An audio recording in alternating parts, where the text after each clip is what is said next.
Je vais te donner 10 modèles testés et approuvés à utiliser dès maintenant pour rendre tes vidéos short virales. On perd pas de temps, on commence tout de suite dans la vidéo. Juste avant de commencer, je voulais te prévenir que le 10e modèle, c'est ce qui m'a vraiment permis de doubler mon temps de visionnage et donc d'être visible auprès de beaucoup plus de personnes. Donc je te conseille de rester jusqu'à la fin, mais de regarder également les autres parce que tous les modèles sont complémentaires entre eux. Le premier, c'est l'annonce. Par exemple, tu peux dire, je vais te donner un moyen de multiplier par 2 tes ventes, ou alors d'augmenter le taux d'ouverture de tes emails de 50%, etc. Un petit peu comme j'ai fait dans l'intro de cette vidéo si tu analyses un petit peu. La liste, un petit peu comme je fais dans cette vidéo, c'est vu et revu mais terriblement efficace pour lister plusieurs choses quand tu es dans l'explication. La troisième, c'est contredire un collègue. En fait, ça va consister à reprendre quelque chose qui a été dit sur ta thématique et de réagir à la vidéo de quelqu'un d'autre en expliquant pourquoi tu n'es pas d'accord avec son point de vue et pourquoi il devrait plutôt faire ci ou ça. C'est par exemple ce qu'a fait Marketing Mania en réagissant à la vidéo de Bastien Pélissier. Mon ami, non seulement je vais te vendre de la merde, mais en plus je vais te la vendre à prix d'or. Ok, fais voir. Bien entendu, tout ça est bon enfant et je t'invite à rester en bon terme avec ceux avec qui tu fais ça. Ensuite, on a le retour d'expérience. Exemple, je pourrais te dire, j'ai publié 2 shorts par jour pendant 30 jours. Est-ce que ma chaîne a explosé ou alors est-ce que j'ai fait tous ces efforts pour rien? Est-ce que les résultats sont tellement exceptionnels que tu devrais t'y mettre à ton tour? Je te révèle tout dans cette vidéo. L'histoire, le storytelling classique. Raconter une histoire autour d'un sujet plus ou moins proche de ta thématique, c'est terriblement efficace pour garder les gens jusqu'au bout de ta vidéo. Le storytelling, pour rappel, c'est une situation initiale, un but, ensuite un élément perturbateur qui empêche le héros entre guillemets de ton histoire d'atteindre ce but, puis le dénouement où tu réussis enfin à atteindre ce but mais c'était difficile, et avec la morale de l'histoire. Tu peux t'inspirer et prendre un screen du schéma que je te montre tout de suite, c'est super pratique. Sixièmement, on a la question. Tu peux commencer direct la vidéo par une question style: connaissez-vous le nombre exact de pois chiches dans une boîte de 200 grammes? C'est totalement nul comme question, le fait est qu'on a envie de savoir la suite, même si la question est totalement pourrie, et je t'invite à trouver des questions qui sont en rapport avec ta thématique et qui sont bien meilleures que celle-là.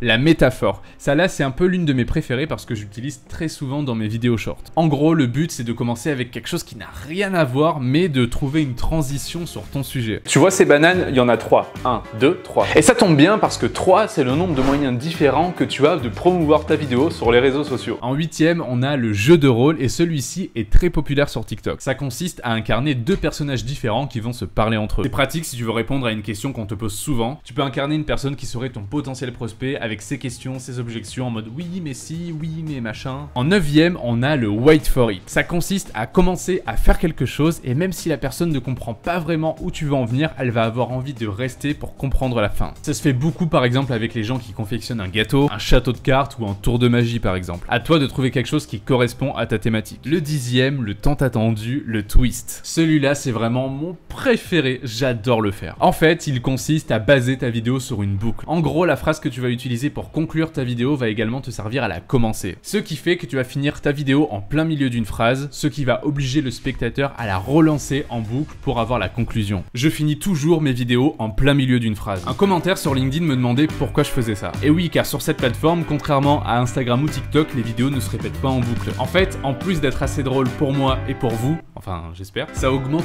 drastiquement la durée de visionnage, car t'es obligé de re-regarder le début pour avoir la conclusion et comprendre pourquoi. Ça va avoir comme effet de drastiquement augmenter ton temps de visionnage, et donc ça va envoyer un super signe à la plateforme qui va mettre beaucoup plus en avant ta vidéo. Maintenant que tu connais les modèles de vidéos short qui cartonnent, je vais te donner ma méthode en 3 étapes pour avoir des idées de sujets à l'infini et t'organiser pour publier des vidéos short tous les jours en un minimum de temps. Et oui, c'est possible. Retrouve tout ça dans le replay de ma masterclass dans le lien ci-dessous en description. Il ne te reste plus qu'à cliquer dessus et à me dire à quelle adresse email je dois te l'envoyer. À la semaine prochaine. Ciao.